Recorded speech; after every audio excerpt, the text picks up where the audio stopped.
Right, what we have here today is the LG G-Pad VK700. That's the Verizon model with the LTE on it, so you can travel with it and stay connected for whatever you're doing. The touchscreen digitizer is cracked and it's not very responsive. Pretty much useless, tell you the truth, the way it is. So we're going to replace that touchscreen digitizer today.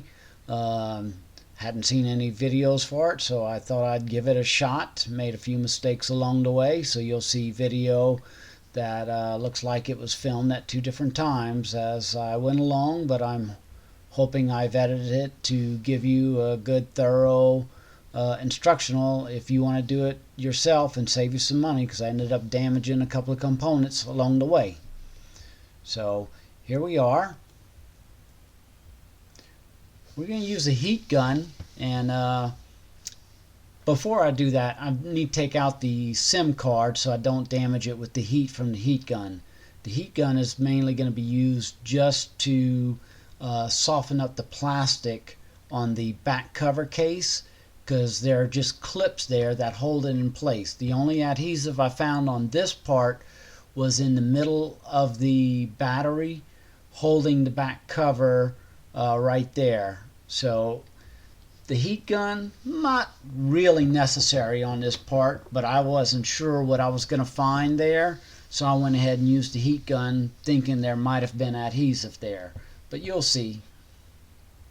You'll see I'm using a variety of tools. Almost every time I order a replacement screen for a tablet or phone or whatever, somebody's usually sending a tool with it. Most of the time the tools are one use only and that's it. So I went ahead and bought some quality stuff. But I mean, if you have guitar picks, they work. I bought a pack of plastic razor blades, you know, like a 20 pack for $5. They come in really handy for when you're separating screens like this, because you can just jam them in there all along the place so it stays up like that.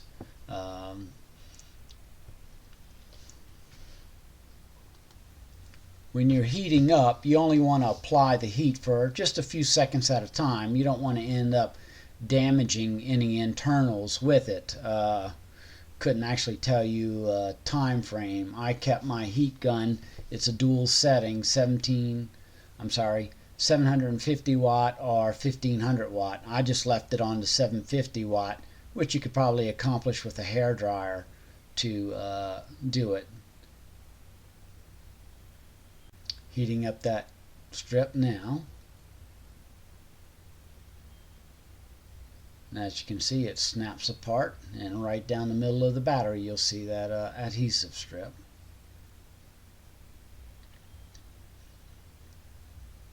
These are the plastic clips that I was telling you that holds the back cover on. Really, that's about it that holds the back cover on. So once you get that off, let's see the internals. We have a speaker here that'll need to come out. We have a speaker at the bottom that'll need to come out there. The screws that are holding it in. And then these are the screws here that are holding the battery in.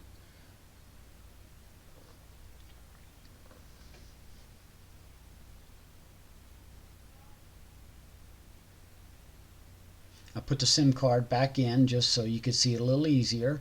Be careful when removing it with your spudger. I ended up damaging it, and that cost an easy 20 bucks. That's where the connector connects to the circuit board. That's for the video right there that connects to the circuit board. Again, you want to be careful all of these. That black screw I just pointed to is one of several that hold the circuit board in place. Those will all need to come out. That's one of the cameras. It's got a little adhesive holding it in place, and that camera has a little adhesive also. So now we're going to disconnect the battery, and you just take a little spudger and pop up the cable. Mine looked like it was real easy because I had already disconnected it. And now I'll take my little tiny Phillips head screwdriver. And once again, these are all the screws that are holding the battery in place. There's no adhesive, so once we get those screws out, we will be able to easily lift the battery out, which is good.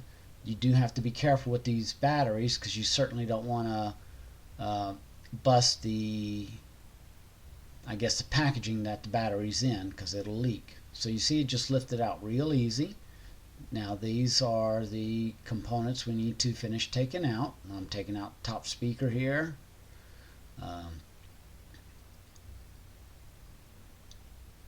Again, just be careful. And the speaker cable, as it runs down to the video cable, it's connected in two places.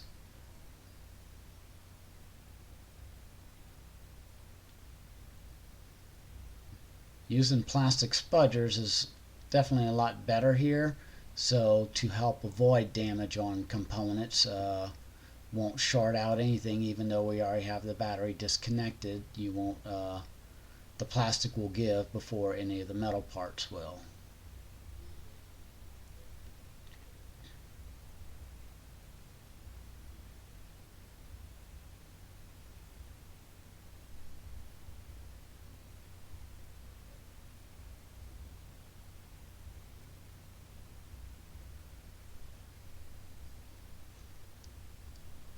The video cable has to come off first before you can take the circuit board or the other speaker out really easy.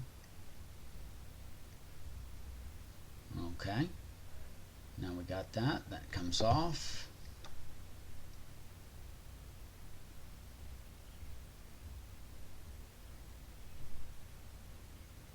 Right there, I'm trying to get that.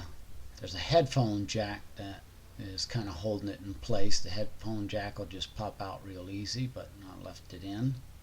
Now I'm getting the camera out.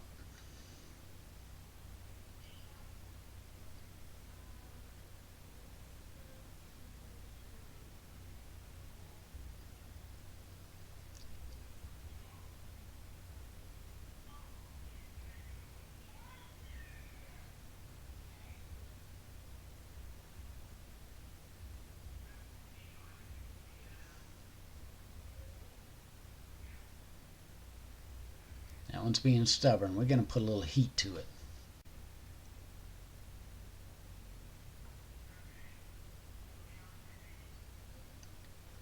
Alright, now we're going to separate the screen from the frame.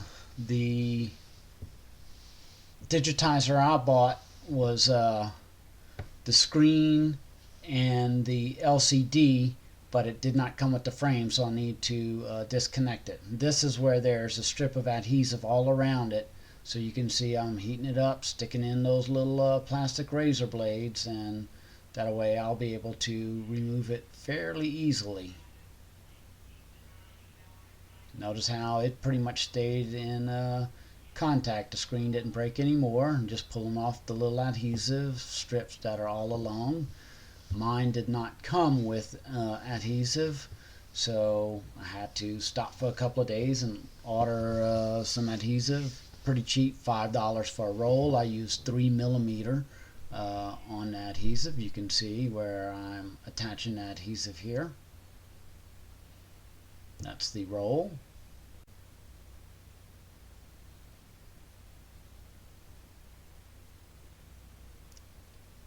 Just cutting the fit, using my spudger to make sure that it is pressed firmly attached to the frame.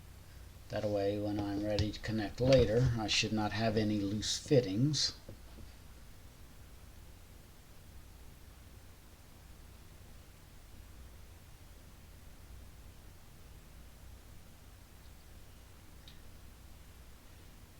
And this is where, when I took it apart, the adhesive was located in these locations, so I just put it back where it came from and just test fitting before I remove the covers on the adhesive, the paper. And now I'm ready to go ahead and remove that paper. It's using the tip of an X-Acto knife.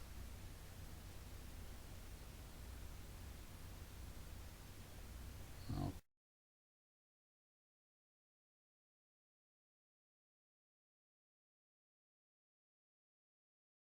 put it in to place.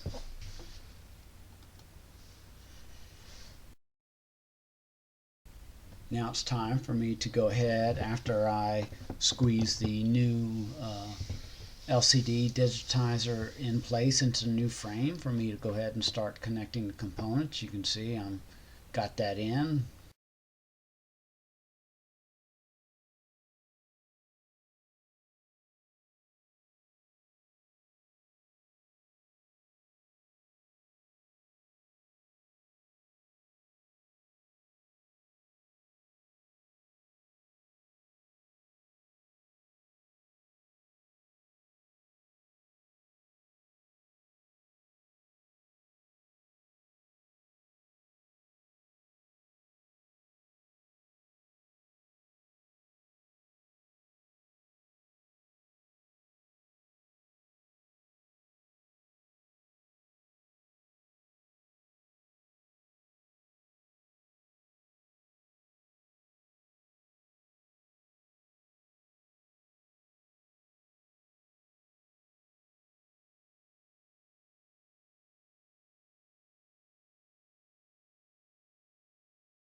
Now time to put the battery in, make sure everything fits nice, and put all the screws in, snug it all up.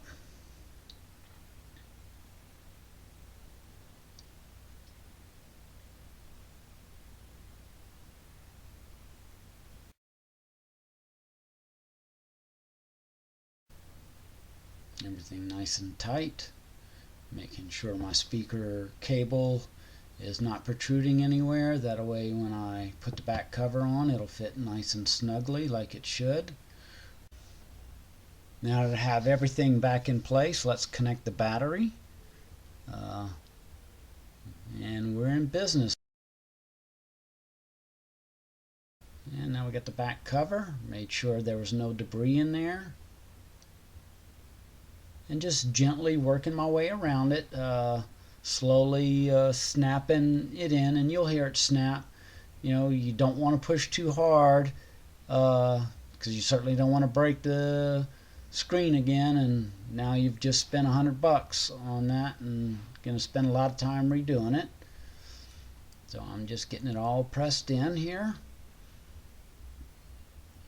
visually inspecting to make sure it's seated properly, and also hearing it as it clicks in.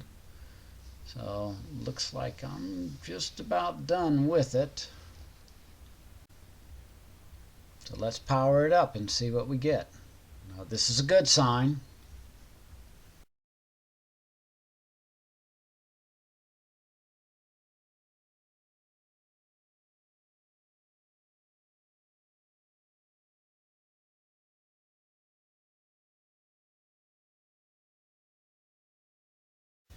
So this has been Tony doing the LG G-Pad VK700 screen replacement for our broken digitizer, and you can see it does respond. Again, I still have the screen protector, which is pretty thick on it. Once I remove the screen protector, then it's a lot more responsive, but you can see everything is working as it should. Which very happy to say that mission accomplished.